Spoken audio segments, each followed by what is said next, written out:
Rule 13. Arrest. Arrest refers to the taking of a person in custody in order that he may be bound to answer the commission of the offense. It is also placing of a person in custody or under a restraint, usually for the purpose of compelling obedience to the law. If the arrest occurs in the course of criminal procedure, the purpose of the restraint is to hold the person for answer to a criminal charge or to prevent him from committing an offense. General guidelines. We have A. All the arrests should be made only on the basis of a valid warrant of arrest issued by a competent authority, except in instances where the law allows warrantless arrest. Second is no violence or unnecessary force shall be used in making an arrest, and a person to be arrested shall not be subjected to any greater restraint than what he is necessary under the circumstances. Third is a general rule: arrest can be made on any day of the week and any day and any time of the day or night. Fourth is only judges are authorized to issue warrant of arrest. Last is a warrant of arrest is no longer needed if the accused is already under detention. An order of commitment is issued by the judge in lieu of the warrant arrest. The following are immune from arrest. Number 1. A senator or member of the House of Representatives while Congress is in session for an offense punishable by not more than 6 years or imprisonment. And number 2. Diplomatic agents under the Vienna Convention or diplomatic relations.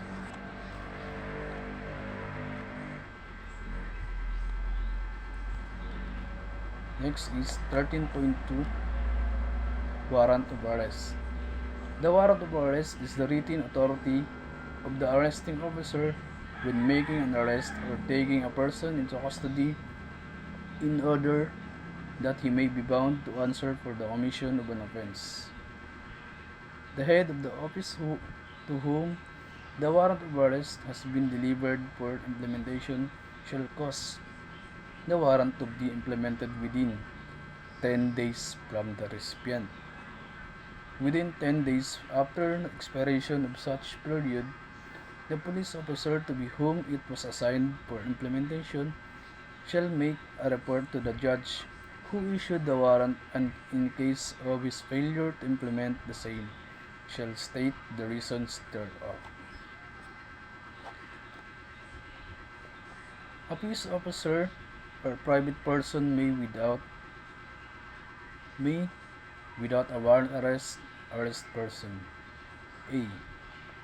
When in his presence, the person to be arrested has been committed, is actually committing or is attempting to commit an offense.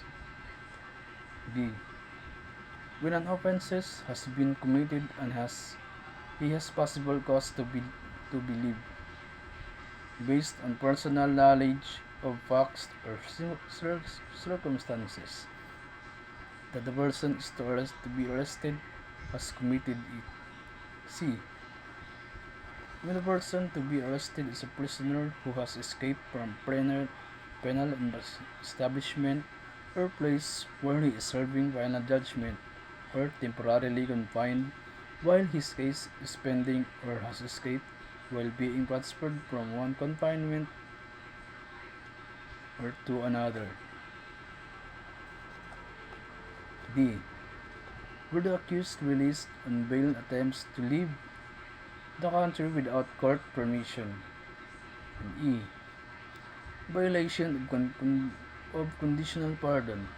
punishable under Article 159 of the Revised Penal Code as a cause of evasion of service of sentence, and last is arrest following a deportation proceeding by, by the Immigration Commissioner against illegal and undesirable aliens. 13.4 Authority of arresting officer when making an arrest. We have A. Police officer may summon assistance. A police officer making a lawful arrest may verbally summon as many persons as he deems necessary to assist him in effecting the arrest. B. Right of a police officer to break into building or enclosure. A police officer is in order to make an arrest, with or without warrant, may break into a building or enclosure where the person to be arrested is or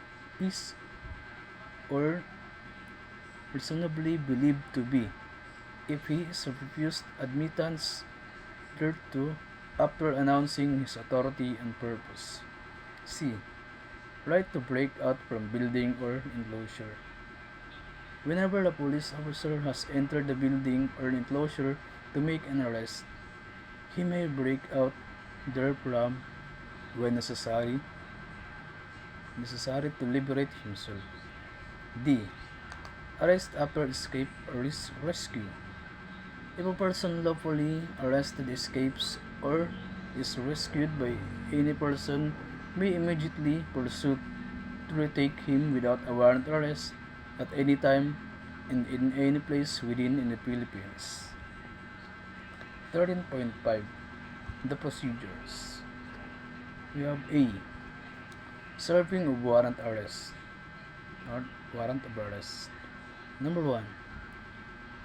Verify the validity of the warrant and request for an authenticated copy from the issuing court. Number 2. In serving the warrant, the police officer should introduce himself and show proper identification. Number 3. Make a manifestation of authority against the person to be arrested. 4. If refused entry, the police officer may break into any residence, office, building, and other structures where the person to be arrested is in or is reasonably believed to be in after announcing his purpose. Number 5. The police officer need to have any copy of the warrant in his possession at the time of the arrest. If the person arrested so requires, the warrant arrest shall be shown to the arrested person as soon as possible. Number 6. Secure the person to be arrested and use handcuffs for the protection of the arresting officer, other individuals, or arrest the person himself. Number 7. Conduct thorough search of weapons and other illegal materials on the person arrested and surrounding within his immediate control. Number 8. Inform the person to be arrested in his rights under the law. This is the Miranda warning and anti-torture warning. Number 9. The unnecessary force shall be used in making an arrest. Number 10. Confiscated evidence shall be properly documented within the chain of custody of evidence duly and clearly established. Number 11. Bring the arrested person to the police station for documentation. Number 12. Make a return of warrant to the court of origin. Number 13. Deliver the arrested person to jail or prison upon the issuance of a commitment order of the court. B. A affecting warrantless arrest. We have 1. Police or restrain the suspects. Number 2. Make proper introduction as to identify an authority to arrest. Number 3. Inform the arrested person the circumstances of his arrest and recites the Miranda warning and anti-torture warning to him. 4. Secure the person to be arrested and use handcuffs for protection or arresting officer other individuals of the arrested person himself. Number 5. Conduct those search and weapons and other illegal materials to the person arrested to the person arrested and surroundings within his immediate control. 6. Confiscated evidence shall be properly documented with a chain of custody and evidence duly and clearly established. 7. No unnecessary force shall be used in making an arrest. And lastly, bring the arrested person to the police station for further investigation and disposition. 13.6 Duties of the arresting officer. A. It shall be the duty of the police officer implementing the warrant of arrest to deliver the arrested person without delay to the nearest police station or jail to record the fact of the arrest. B. At the time of the arrest, it shall be the duty of the arresting officer to inform the person arrested or the cause of the arrest and in fact that a warrant has been issued for his arrest. The arresting officer need not have the warrant in his possession at the time of the arrest, but after the arrest. If the person arrested so requires, the warrant shall be shown to him as soon as possible. C. When women or children are among the arrested suspects, the arresting officer shall take the women's and children's protection test. Officer or a policewoman who is familiar with the women and children protection desk duties to conduct the pat-down search. D. In case of arrest without a warrant, it shall be the duty of the arresting officer to inform the person to be arrested in his authority and the cause of the arrest, except when the police or forcibly resist before. The arresting officer has the opportunity to inform him or when the giving of such information will imperil the arrest. E. The person arrested with or without a warrant shall be informed of his constitutional rights to remain silent and that any statement he makes could be used against him. Also, that he has the right to communicate with his lawyer or his immediate family and the right to physical examination. F. A person arrested without a warrant shall be immediately brought to the proper police station for investigation without unnecessary delay. He shall be subjected to inquest proceeding within the time prescribed in Article 125 of the Revised Penal Code. G. No torture, force, violence, threat, intimidation, or any other means which vitiate the free will shall be used against an arrested person. The bringing of a arrested person to secret detention places, solitary confinement, and like is prohibited. H.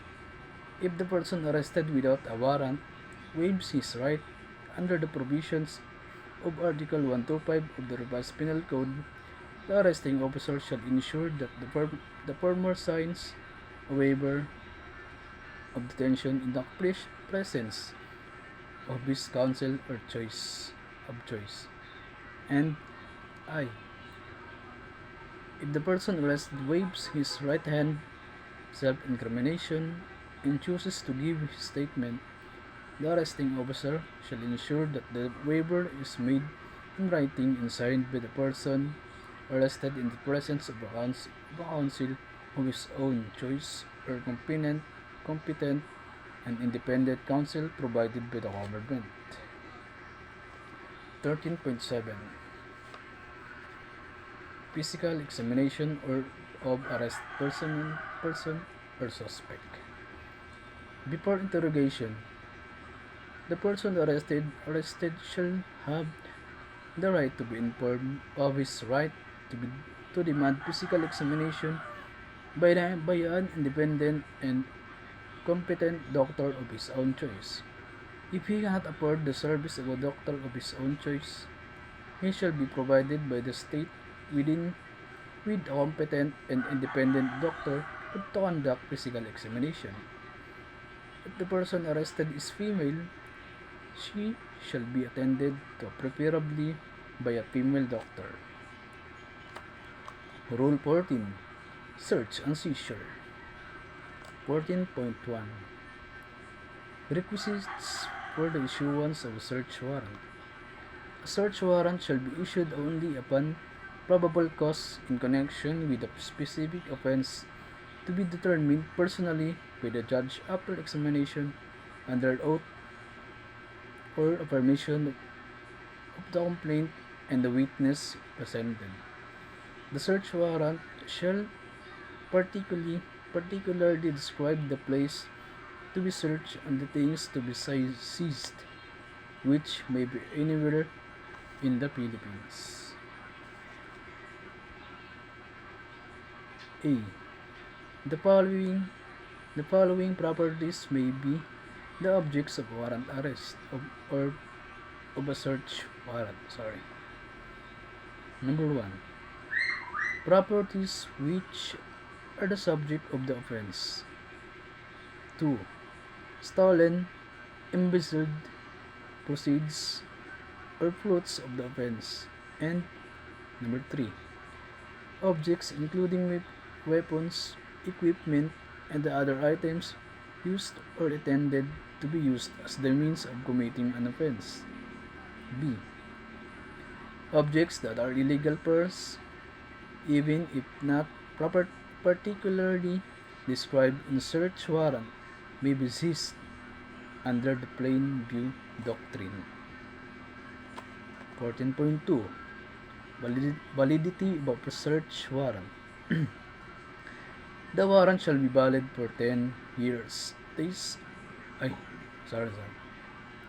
The warrant shall be valid for 10 days from the date of issuance and may be served as any day within the said period.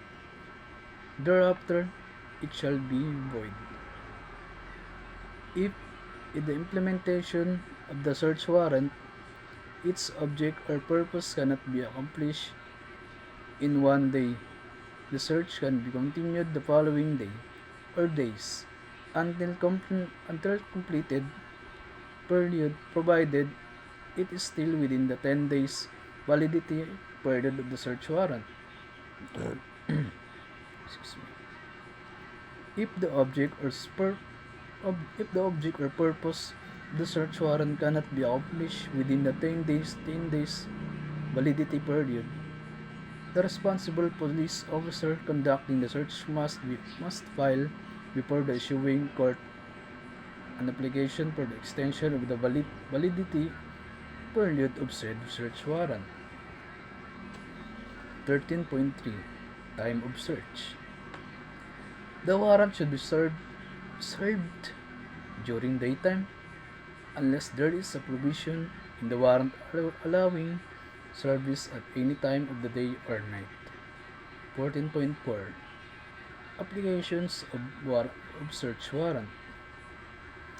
All applications for search warrant shall be approved for filing by the chief by the Chief of Office. The application shall indicate the following data. A. Office applying for the search warrant. B. Name of the officer applicant. C. Name of the subject, if known. D. Address or place to be searched. E. Specific to statement of things or articles to be seized. And lastly, sketch of the place to be searched. 14.5 Authority of police officers when conducting search. In the conduct of search, if after giving notice of his purpose and authority, the police officer is refused admittance to the place of search, he may break open with any outer or inner door or window or any part of a house or any turn-in to implement the warrant or liberate himself or any person lawfully aiding him when unlawfully detained therein. 14.6 Prohibited acts in the conduct of search by virtue of a search warrant. A. Houses, rooms, or other premises shall not be searched except in the presence of the lawful occupant thereof or any member of his family, or in the absence of the latter in the presence of two witnesses of sufficient age and discretion residing in the same locality. B.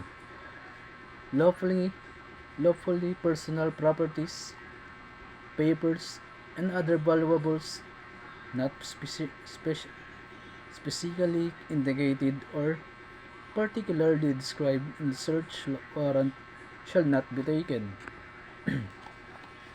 14.7 Inventory and delivery of rubber seized. A. The police officer who confiscates property under the warrant shall issue a detailed recipient of property seized to the lawful occupant of the premises, or in the absence of such occupant, shall do so in the presence of at least two witnesses of sufficient age and discretion in the same locality. B. The recipient shall likewise include items seized under the plain view doctrine. C. The police officer must then leave a recipient in the place in which he found the seized property and a duplicate copy thereof with any barangay official having jurisdiction over the place search, Annex D and DI. And D. The police officer must forthwith deliver the property seized to the judge who issued the warrant, together with inventory thereof duly verified under the oath. 14.8 Valid search and seizure without search warrant. A. Search made incidental to a valid arrest. A person lawfully arrested may be searched for dangerous weapons or anything searched may be used or which may constitute proof in the commission of an offense without a search warrant. The warrantless search and seizure as an indicate to a lawful arrest may extend beyond the person of the arrested to include the premises or surroundings under his immediate control. P. Search of moving vehicles. If the police officer who will conduct the search have reasonable or probable cause to believe before the search that either the motorist is a law offender or they will find the or evidence pertaining to a crime in the vehicle to be searched. The vehicle may be stopped and subjected to an extensive search. C. Seizure of evidence in plain view. Any object in the plain view is subject to seizure and may be introduced as evidence. Requirements under the plain view doctrine are: 1. The police officer must have prior justification for an intrusion or otherwise must be position from which he can view 3 particular area. 2. The discovery of the evidence in plain view is unintentional. Or 3. It is immediately apparent to the police officer that the item he observes may be evidence about crime, contraband, or is a valid subject of seizure. D. When there is a waiver of the right or there is a consented search, to constitute a waiver of his constitutional right, it must appear, first, that the right exists, second, that the person involved has knowledge, either actual constructive or of the existence of such right, that said person had actual intention to relinquish the right. E. Search under stop and frisk rule. The police officer has the right to stop a citizen on the street, interrogate him, and pat him for weapons whenever he observes unusual conduct which convinces him that a criminal activity exists. F. Emergency and exigent circumstances.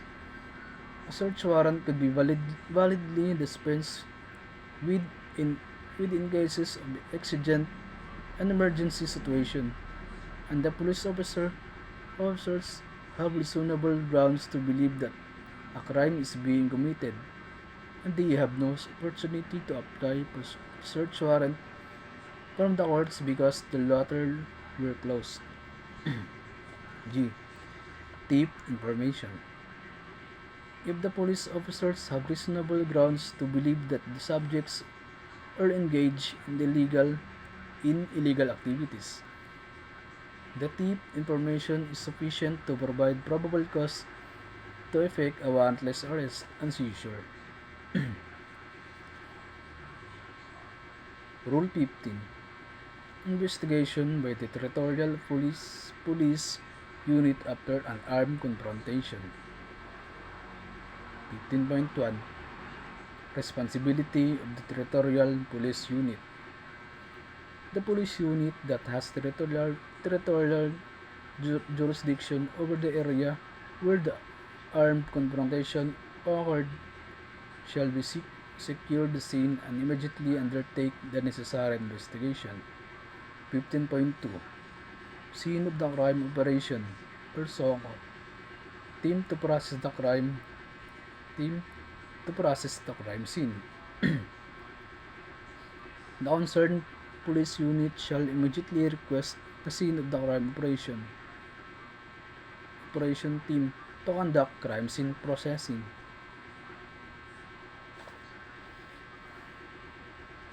15.3. Mandatory examination of firearm seized or confiscated during the police operation. A. All firearms, cartridge, and slugs seized, captured, or recovered during checkpoints or pursuit operations or in any other police operation, including those seized during the service of warrants, and more. Importantly, those recovered from the crime scene shall immediately be submitted to the local crime laboratory or CLO, which shall in turn process it for capturing the cross-matching through the integrated ballistic identification system. The field investigator or investigator on case shall submit the photo of the firearm and the receipt sub issued by the local crime laboratory office for said firearms, cartridge, slugs to the prosecutor or the court. C. Shall be prosecutor eventually require the physical submission of the firearm. The investigator on case shall manifest with the prosecutor or court that a subpoena be issued for crime laboratory which issued to receive the present and said firearm. And D. It is also imperative that the chain of custody shall strictly observe and documented and thereof as much as practicable. It shall be the investigator on case who shall personally submit the recovered firearms or shells, slugs to the local crime laboratory. 15.4 Inquest proceeding necessary when the subject dies. In case of firearm confrontation wherein the subject dies, the team leader of the operating unit shall submit the incident for inquest before the duty inquest prosecutor prior to removal of the body from the crime scene, except in areas where there are no inquest prosecutors. In this case, the territorial police unit can proceed with the investigation. Rule 16. Judicial Affidavit Rule. This rule shall apply to all actions, proceedings. The incidents requires the reception of the evidence before the court in place of the direct testimonies of witnesses in order to reduce the time needed for completing their testimonies. 16.1 Application of rule to criminal actions. This rule shall apply to all criminal actions where the maximum impossible penalty does not exceed 6 years. 16.2 Contents of the judicial affidavit. A judicial affidavit shall be prepared in the language known to the witness, and if not in English or Filipino, accompanied by a translation in English or Filipino, and shall contain the necessary data or information. A. The name, age, residence or business address, and occupation of the witness. B. The name and address of the lawyer who conducts or supervises the examination of the witness and the place where the examination is being held. C. A statement that the witness is answering the questions asked for him, fully conscious that he does so under oath, and that he may face criminal liability for false testimony or perjury. D. Questions asked for the witness and his death. 1.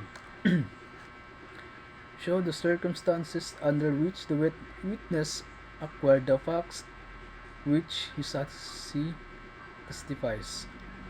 2. Elicit from him those facts which relevant to the issues that the case presents. And 3. Identify the attached documentary and object evidence and establish their authenticity in accordance with the rules of court. A.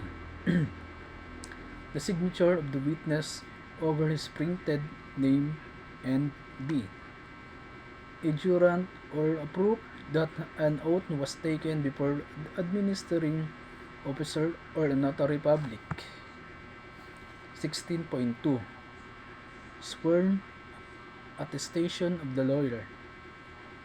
The judicial affidavit shall contain a sworn attestation at the end.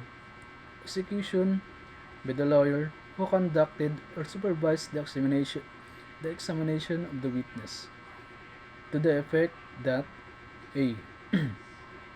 He faithfully recorded or caused to be recorded the question he asked and the corresponding answers that the witness gave, and B.